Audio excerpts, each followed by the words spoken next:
Bienvenidos a Órbitas del Pasado. Nosotros somos Bruno Abad, Victoria Atija, Victoria Gómez y Victoria Borges. En este podcast vamos a mirar la historia de la ciencia para entender el presente. Hoy viajamos a los siglos XVI y XVII con Johannes Kepler, astrónomo matemático y un puente entre el pensamiento medieval y la ciencia moderna. Hoy abordaremos a Johannes Kepler como puente entre dos mundos, hablando de cómo su fe no fue un obstáculo, sino el motor que lo llevó a buscar un orden matemático en el cosmos. Desde la idea heredada del medioevo hasta la formulación de leyes astronómicas precisas, veremos cómo su pensamiento marcó la transición hacia la ciencia moderna. En este episodio tenemos una invitada muy especial para poder profundizar acerca de este tema. Ella es docente de la Universidad de los Andes, licenciada en Astronomía de la Universidad Católica de Chile y con un magíster en Astrofísica en la Universidad de Chile. dicho esto, les presentamos a Melissa Aguilar Cabeza. ¡Viajemos! ¿Cómo está, Melissa? Bien, muchas gracias. Para romper el hielo, una pregunta. Si usted pudiera describir a Kepler en una frase, ¿cuál sería? Quizá un hombre muy ambicioso, considerando la época en la que trabajó, ¿sí? Es un hombre ambicioso porque, considerando todas las creencias de la época, él se atrevió, basándose en otras observaciones o en otras teorías que no tenían mucha fuerza, se atrevió y sus leyes siguen vigentes hasta hoy. Perfecto. Bueno, vamos a comenzar con la pregunta número 1, que es ¿qué elementos del pensamiento medieval se reconocen en Kepler? Mira, yo diría que lo más importante, ya que fue un hombre que iba contra la sociedad en ese momento, quizás su fe, ya que él de alguna manera separó su fe en Dios con lo que él estaba trabajando. Creo que lo más importante que podría caracterizar de él era un hombre con plata, pero que siempre tuvo fe en Dios a pesar de lo que descubrió que podría ser controversial en la época. Interesante información, la verdad. Y al mismo tiempo, ¿qué rasgos suyos apuntan con fuerza a la ciencia moderna actual?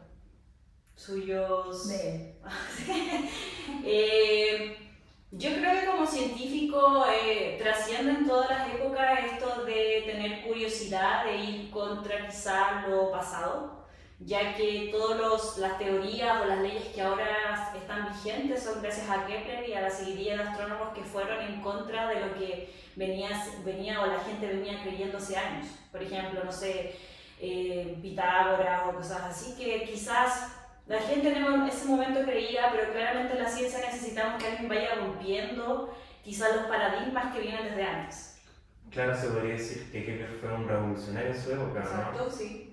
¿Usted qué rol cree que tuvo como la motivación personal de Johannes en la búsqueda del orden del cosmos? Bueno, yo diría que Kepler es uno de los científicos más importantes de la época.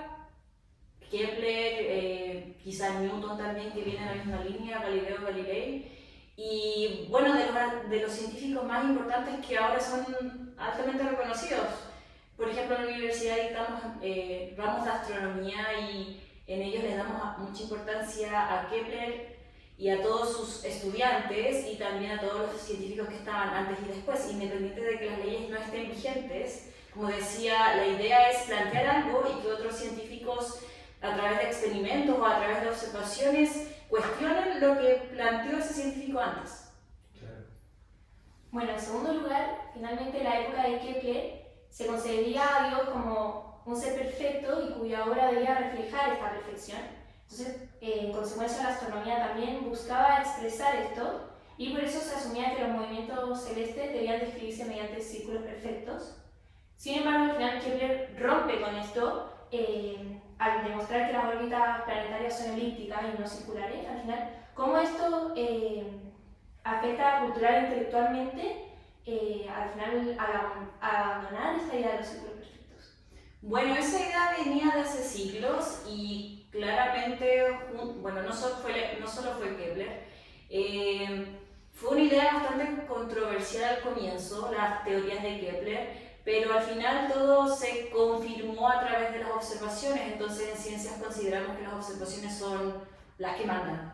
Así que yo creo que en ese momento fue un shock porque, no sé, romper, no sé, la teoría que venía hace más de 500 años es Es como que ahora te diga que la segunda ley de Kepler no sigue, porque no funciona, nunca funcionó. Es muy raro y uno se cuestiona por qué. Y si hay pruebas para corroborar que eso funciona, hay que dejar la teoría que se había planteado en ese momento y si todas las observaciones funcionan con esa teoría hay que empezar a usarla. Sí, al final Kepler igual se destacaba por su empirismo finalmente, y sí. eso también es importante en el paso a la ciencia moderna. Y al final, ¿qué rol juega al final Tycho Brahe? Porque al final, cuando él muere y Kepler es nombrado en matemática imperial, al final él recibe los datos de Tycho y esto como que igual le permite comprender esto de la elipsis, o sea, de las órbitas elípticas. Bueno, dicen las malas lenguas que ellos no se llevaban muy bien. Ya. Pero creo que algo sobrepasa el conocimiento científico y claro, dicen que aunque no se llevaba muy bien, él aprendió muchas cosas de Tycho Brahe. Tycho Brahe y Kepler se destacaron en la época por tener observaciones altamente precisas.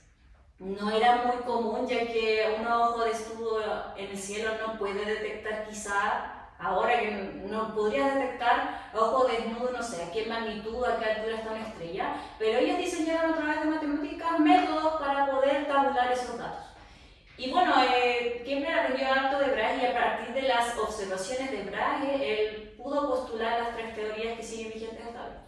Sí, porque al final Kepler tenía problemas de vista, entonces Sí, al final se apoya eso es cierto. en Tycho para poder... Pero progreso, al Claro, final. Sí, sí. qué importante para la humanidad. Bueno, qué interesante. ¿Y en qué sentido su fe no le restaba rigor científico, sino que se transformaba en un impulso metodológico para buscar un orden matemático en el cosmos? Bueno, yo creo que eso se puede separar. Voy a dar una, o sea, hablarte de una comparación. A mí, harta gente me pregunta lo mismo. ¿Cómo puedes separar, no sé, el origen del Big Bang con tu creencia? Yo personalmente soy católica y Tycho Brahe también era católico. Entonces, yo creo que se puede olvidar en ese momento cuando uno está investigando y separar la ciencia con la religión. Yo creo que son cosas que si bien tienen hartas cosas en común, también uno las puede diverger en el tema de la observación, por ejemplo, o las teorías matemáticas. Así que creo que él lo trabajó bastante bien. ¿Pero crees igual que quizás la unión lo hizo como un personaje más trascendente hasta ahora? ¿O crees que el hecho de que pudo lograr separar bien su fe con la ciencia lo hizo ser como es? A mí me pasa y siento que, bueno, de los científicos reconocidos, no solo Kepler, no sé, Einstein más, que es más moderno, varios científicos fueron reconocidos por ser católicos cristianos y bueno, todas las leyes que usamos ahora vienen a partir de ellos, entonces creo que fue más un plus, no solo para Kepler, sino para los científicos que vienen después, poder separar su religión con la ciencia. Así que me parece un plus. Claro, ¿y cómo crees, como a fin de cuentas, cómo las ideas que trajo Kepler como nuevas al mundo terminaron como creando este paso como a lo que hoy podemos conocer como la ciencia moderna? Yo creo que el punto de inflexión en la ciencia, bueno, en la astronomía específicamente, nace con Kepler y Newton. Son teorías que se complementan entre sí. Sí. Entonces, claro, a partir de las teorías de Kepler y Newton viene Galileo y después viene la ciencia más moderna, así que varias teorías de las que ellos plantearon son la base de las nuevas teorías. O sea, por ejemplo, los ramos de astronomía, uno pasa a Kepler y Newton diciendo que ellos son la base de todas las ecuaciones o teorías que vienen después. Se podría decir como que de alguna forma de la unión nace la fuerza. ¿No? Exactamente, sí, es cierto. Sí. Antes de continuar, queremos decirles dónde pueden seguir informándose sobre Johannes Kepler y físicos muy importantes en la historia. Por una parte, se pueden meter al PEC Vamos al Espacio impartido por Melissa Aguilar, nuestra entrevistada en la Universidad de los Andes. Y por otra parte, nos pueden seguir en nuestro Instagram, @órbitasdelpasado. Bueno, ahora tomando un giro un poco más en Copérnico, Kepler fue un fiel seguidor de su teoría porque le hacía sentido desde el punto de vista científico, filosófico y religioso. Al final, ¿qué nos puede decir usted al respecto de esto? Bueno, Copérnico fue el primer gran revolucionario de la astronomía. Se venía creyéndose siglos en la teoría geocéntrica en la cual la Tierra era el centro del universo en ese momento, porque el universo era pequeño en ese momento.